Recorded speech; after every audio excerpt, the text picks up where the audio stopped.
ശ്രീ ബിജു നായർ, ഇപ്പോൾ BJP-ക്ക് ഇത്തവണ പലയിടത്തും സ്ഥാനാർത്ഥികളെ നിർത്താൻ പറ്റിയിട്ടില്ല. പുതിയ സംസ്ഥാന പ്രസിഡന്റ് വന്ന ശേഷം ചിട്ടയായ പ്രവർത്തനം എന്നാണ് BJP-യുടെ അവകാശവാദം. പക്ഷേ പലയിടത്തും പല നേതാക്കളുടെയും ആളുകളെ വെട്ടുന്നു എന്നുള്ള പരാതിയുണ്ട്. ഇപ്പോൾ കോഴിക്കോട് MT രമേശിന് താല്പര്യമുള്ളവരുടെ പേരുകൾ അംഗീകരിക്കുന്നേയില്ല എന്നുള്ളൊരു പരാതി അവിടെ നിന്ന് ഉയരുകയാണ്. പാലക്കാടാകട്ടെ 45 പാലക്കാട് നിന്ന് പ്രത്യേകം എടുത്തു പറയാൻ കാരണം അത് നിങ്ങളുടെ ഏറ്റവും ശക്തിയുള്ള കോട്ടയാണ്. അവിടെ 45 സ്ഥാനാർത്ഥികളെ നിർത്താൻ BJP-ക്ക് കഴിഞ്ഞിട്ടില്ല എന്നുള്ളതാണ്. അതിന് പ്രധാനപ്പെട്ട കാരണം മറ്റ് രാഷ്ട്രീയ പാർട്ടികളല്ല, നിങ്ങളുടെ പാർട്ടിക്കകത്തെ പരസ്പരമുള്ള പോര്. അതിന്റെ ഭാഗമായിട്ട് അവിടെ 45 സ്ഥാനാർത്ഥികളെ നിർത്താൻ പറ്റില്ല. ഇതാണ് BJP-യുടെ ഇവിടുത്തെ സ്ഥിതി. അപ്പോൾ എന്താണ് നിങ്ങൾ ഈ തെരഞ്ഞെടുപ്പിൽ പറയുന്നത്? അല്ല, ഇവിടെ നമ്മൾ ഏറ്റവും ആദ്യം മനസ്സിലാക്കേണ്ട ഒരു കാര്യം, BJP ആണ് ഇന്ന് ഏറ്റവും കൂടുതൽ സ്ഥാനാർത്ഥികളെ നിർത്തിയിരിക്കുന്ന ഒറ്റ കക്ഷി. അതിൽ നിന്ന് നമുക്ക് എന്ത് മനസ്സിലാക്കുവാൻ സാധിക്കും? ഏറ്റവും കൂടുതൽ ഒരു മുന്നൊരുക്കത്തോടുകൂടി ഈ തെരഞ്ഞെടുപ്പിനെ നേരിടുന്നത് BJP തന്നെയാണ്. പക്ഷേ BJP ഇന്നും 3-ാം സ്ഥാനത്ത് തന്നെയാണ് കേരളത്തിൽ എന്നുള്ളത് നമ്മൾ മറന്നു പോകരുത്. അപ്പൊ അതുകൊണ്ട് തന്നെ നമുക്ക് ഒരുപാട് കാലം ഇനി മുന്നിലേക്ക് പോകേണ്ടതുണ്ട്. അത് ഇവിടെ മറച്ചു വെക്കുന്നില്ല. പക്ഷേ എല്ലാ സീറ്റിലും സ്ഥാനാർത്ഥികളെ നിർത്തുന്നതിന് എന്തെങ്കിലും ഗ്രേസ് മാർക്ക് ഇവിടെ ഉള്ളതായിട്ട് എനിക്കറിവില്ല. കിട്ടുന്ന സ്ഥാനാർത്ഥികൾ അവർ എത്രത്തോളം ജനങ്ങളുമായി സംവദിക്കുന്നു, ജനങ്ങളുടെ വോട്ട് നേടുന്നു, അങ്ങനെ വിജയിച്ചു വരുന്നു എന്നുള്ളതാണ് നമ്മൾ കണക്കാക്കുന്ന യാർഡ് സ്റ്റിക്ക്. അപ്പൊ അവിടെ നമ്മൾ 25% വോട്ട് നേടിയെടുക്കും ഈ ഒരു പഞ്ചായത്ത് തെരഞ്ഞെടുപ്പിൽ എന്നുള്ളത് നമ്മൾ വളരെ വ്യക്തമായി മുന്നോട്ട് വെച്ചിരിക്കുന്ന ഒരു ഗോളാണ്.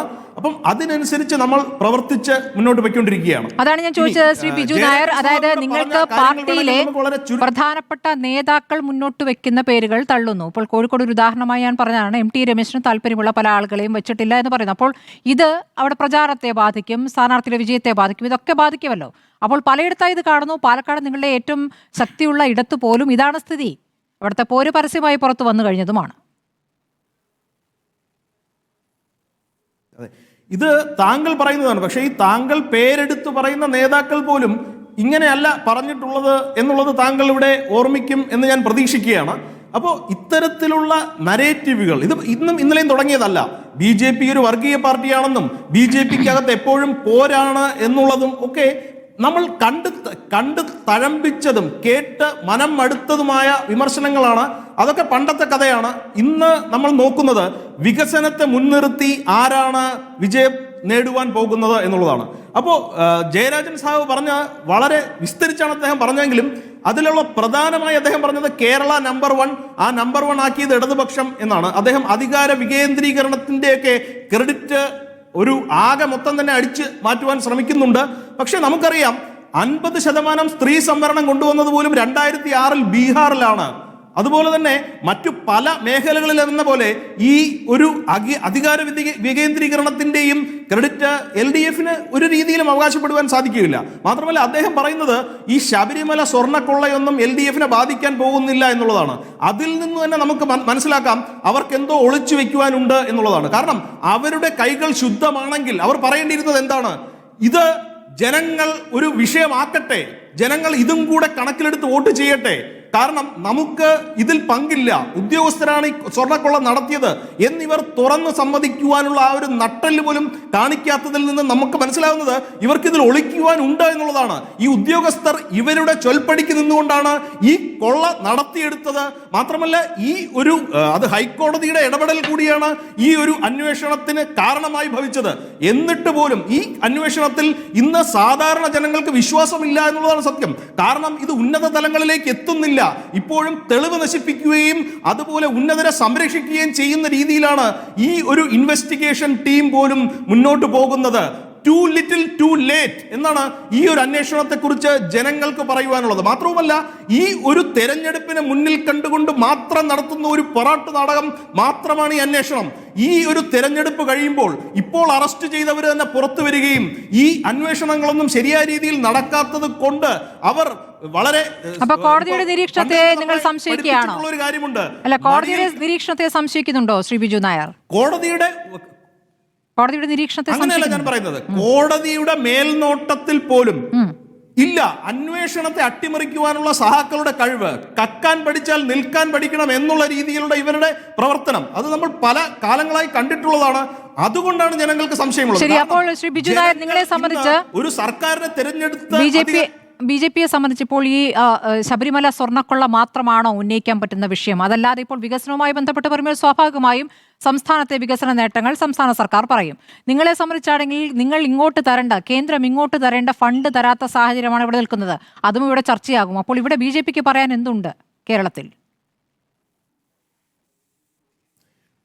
തീർച്ചയായും ഞാൻ പറയുന്നത് വികസനത്തെ മാത്രം മുൻനിർത്തി ഇന്ന് തെരഞ്ഞെടുപ്പിന് നേടുന്നത് BJP മാത്രമാണ്. നമ്മൾ ഇപ്പൊ തിരുവനന്തപുരത്തിന്റെ കാര്യത്തിൽ തന്നെ എടുക്കുകയാണെങ്കിൽ, നമ്മൾ വിജയിച്ചു കഴിഞ്ഞ 45 ദിവസത്തിനുള്ളിൽ നമ്മൾ വികസനത്തിനുള്ള പ്ലാൻ നരേന്ദ്രമോദിജി തിരുവനന്തപുരത്ത് വന്ന് അവതരിപ്പിക്കുമെന്ന് പറയുകയാണ്. അത് എന്താ വികസനമല്ലേ? നരേന്ദ്രമോദിജി വയനാട്ടിൽ വന്നിരുന്നു. ദുരന്ത ശേഷം ഉറപ്പുകൾ തന്നിരുന്നു, കുട്ടികളെ ചേർത്ത് പിടിച്ചിരുന്നു. എന്നിട്ട് എന്തായി? അതെ അല്ല, ഇപ്പൊ ഞാൻ വളരെ കൃത്യമായി തന്നെ പറയുന്നതാണ്, ഈ വയനാട്ടിലെ ഡിസാസ്റ്റർ റിലീഫിനെ കുറിച്ച് നമ്മൾ നോക്കുകയാണെങ്കിൽ അതിൻ്റെതായ ചട്ടപ്രകാരം മുന്നോട്ട് നീങ്ങുവാൻ കേരള സർക്കാരിന് കഴിയാത്തത് കൊണ്ട് കേന്ദ്ര ഗവൺമെന്റ് കൊടുത്ത പണം പോലും ശരിയായ രീതിയിൽ ഉപയോഗിക്കുവാൻ സാധിക്കാത്ത സ്ഥിതിവിശേഷമാണ് ഉണ്ടായിട്ടുള്ളത്. മാത്രമല്ല, ഇപ്പൊ തെരഞ്ഞെടുപ്പുമായി ബന്ധപ്പെട്ട് നമ്മൾ പറയുന്ന ഒരു കാര്യം, ഇപ്പൊ സ്മൃതി, ഞാൻ വളരെ കൃത്യമായി ഇവിടെ എടുത്തു പറയുവാൻ താല്പര്യപ്പെടുന്നത്, പല പാർട്ടികളും അവർ ജാതിയും മതവും മറ്റും പറഞ്ഞ് സോഷ്യൽ എഞ്ചിനീയറിംഗിലൂടെ എങ്ങനെയും വിജയിച്ച് മുന്നോട്ട് വരുവാൻ ശ്രമിക്കുമ്പോൾ നമ്മൾ വളരെ കൃത്യമായി പറയുന്നത്, കഴിഞ്ഞ 10 വർഷമായി മോദി സർക്കാർ കേന്ദ്രത്തിൽ നിന്നുകൊണ്ട് ഭരിച്ച് എല്ലാ സംസ്ഥാനങ്ങൾക്കും അതാത് രീതിയിൽ ഉള്ള വികസനം ഉറപ്പുവരുത്തുന്നത് ഒരു ഡബിൾ എഞ്ചിൻ സർക്കാർ എന്നുള്ളത് ഇനിയൊരു ട്രിപ്പിൾ എഞ്ചിൻ സർക്കാർ എന്നുള്ള രീതിയിൽ, അതായത് പഞ്ചായത്ത് തലത്തിൽ തൊട്ട് സംസ്ഥാന തലത്തിൽ തൊട്ട് കേന്ദ്ര സർക്കാർ തലത്തിൽ വരെ അത് തിരുവനന്തപുരത്ത് വളരെ കൃത്യമായി നമുക്ക് നടത്തിയെടുത്തുവാൻ സാധിക്കും. കാരണം ഇനി അങ്ങോട്ട് വരുന്ന തിരഞ്ഞെടുപ്പിൽ തിരുവനന്തപുരത്ത് നിന്നും BJPക്ക് MLA-മാരുണ്ടായിരിക്കും. അവിടെ കോർപ്പറേഷൻ ഭരിക്കുന്നതും BJP ആണെങ്കിൽ കേന്ദ്ര സർക്കാർ ഭരിക്കുന്ന BJPയും ഒത്തൊരുമിച്ചുകൊണ്ട് തിരുവനന്തപുരത്തിന്റെ മുഖച്ഛായ തന്നെ മാറ്റിയെടുക്കുവാൻ നമുക്ക് സാധിക്കും. അതുപോലെയുള്ള പ്രവർത്തനങ്ങളാണ് എല്ലാ ജില്ലകളിലും നമ്മൾ ചെയ്തുകൊണ്ടിരിക്കുന്നത്. ശരി.